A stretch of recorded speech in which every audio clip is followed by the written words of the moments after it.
আমরা I have a plan বাস্তবায়ন করতে সক্ষম হব। বগুড়া ৬ আসনের পাশাপাশি ঢাকার ১৭ সংসদীয় আসন থেকেও নির্বাচনে প্রতিদ্বন্দ্বিতা করবেন বিএনপির ভারপ্রাপ্ত চেয়ারম্যান তারেক রহমান। রোববার সকালে তার পক্ষ থেকে ঢাকার ১৭ আসনের মনোনয়নপত্র সংগ্রহ করা হয়েছে।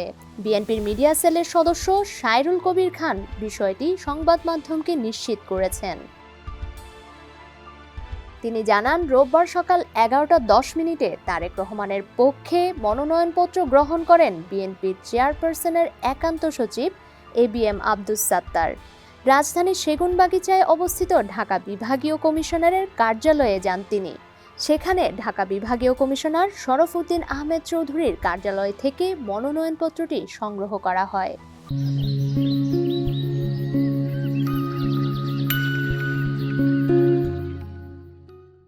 দলীয় সূত্রে জানা গেছে, এর আগে ঢাকা ১৭ আসনটি বিএনপির জোটসঙ্গী বাংলাদেশ জাতীয় পার্টির চেয়ারম্যান আন্দালিব রহমান পার্থকে ছেড়ে দেওয়ার সিদ্ধান্ত ছিল।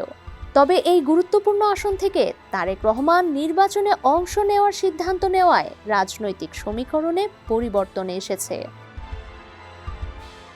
এ অবস্থায় তারেক রহমানের প্রার্থিতাকে সম্মান জানিয়ে ঢাকার ১৭ আসন ছেড়ে ভোলা ১ আসন থেকে নির্বাচন করার সিদ্ধান্ত নিয়েছেন বিজেপি চেয়ারম্যান আন্দালিব রহমান পার্থ।